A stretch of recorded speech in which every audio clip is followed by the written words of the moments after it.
పూదోట లింగావధూత.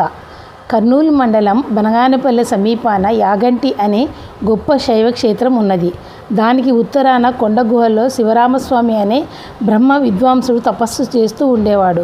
కర్నూలు మండలం పాలేరు నదీ తీరాన అవుకు గ్రామంలో సోమిరెడ్డి సోమమ్మ అనే దంపతులకు ఒక మగబిడ్డ జన్మించాడు.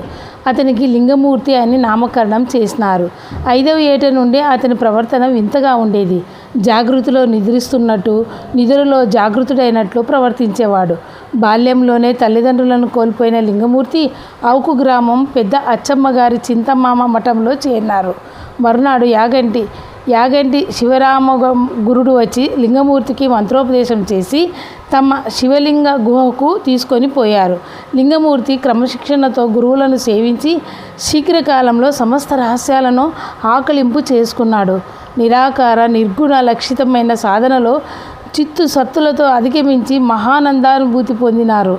బనగానపల్లె సమీపన రవ్వలకొండ గుహలో లింగావధూత కౌపీనధారి అయి ఉండేవాడు. అతని మహిమను చూసి ప్రజలు దర్శనానికి రాసాగారు. అచ్చట నుండి కానాల గ్రామం ప్రవేశించారు. గ్రామంలోని లక్ష్మమ్మ అనే మహిళ స్వామిని సేవించేది. గ్రామానికి వచ్చిన కరువును స్వామి బాపటం చేత కానాల ప్రజలందరూ స్వామిని దర్శించి పోతుండేవారు.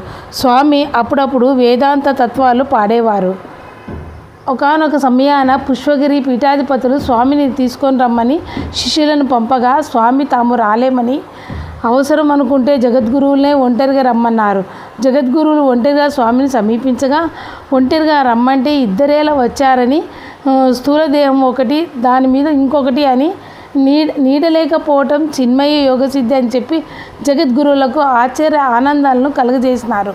తనపై మంత్రప్రయోగం చేయదలిసిన ఒక మాంత్రికుని స్వామి క్షమించి అతని మంత్రశక్తులన్నీ విడిచిపెట్టించి అతని దాసావధూత అని పేరు పెట్టి తమ మఠంలోనే ఉంచుకున్నారు. లక్ష్మమ్మకు తారక మంత్రం ఉపదేశించారు. లింగావధూత తమ ఆశ్రమంలో ప్రతిదినం సాయంకాలం తత్వబోధనలు చేస్తూ పాటలు పాడేవారు. దాసావధూత పాటలన్నీ ఎత్తి వ్రాసినారు. 715 పాటలు 13 దళాలుగా పూదోట తత్వ గీతామృతం అనే పేరుతో తమ గురువులకు అంకితం చేశారు. ఈ గ్రంథం 10వ పీఠాధిపతి శ్రీ ఆనందస్వామి 1962లో ప్రకటించినారు. లింగావధూత ఒకనాడు అఖండ సమాధిలో ఉన్న సమయంలో ఆంజనేయ స్వామి ప్రత్యక్షమై దేహం చాలించే సమయం ఆసన్నమైనట్లు చెప్పారు. స్వామి దాసావధూతకు పట్టం కట్టి శిష్య సమేతంగా సంగమేశ్వరం చేరి కృష్ణానదిలో పద్మాసనంలో కూర్చుని ప్రవాహ మధ్యములో ప్రకాశంగా సూర్యమండలం వైపు సాగిపోయాడు. దాసావధూత లక్ష్మములు గురుపాదకులను తత్వగీతామృతను కానాల మఠంలో ప్రతిష్ఠించినారు.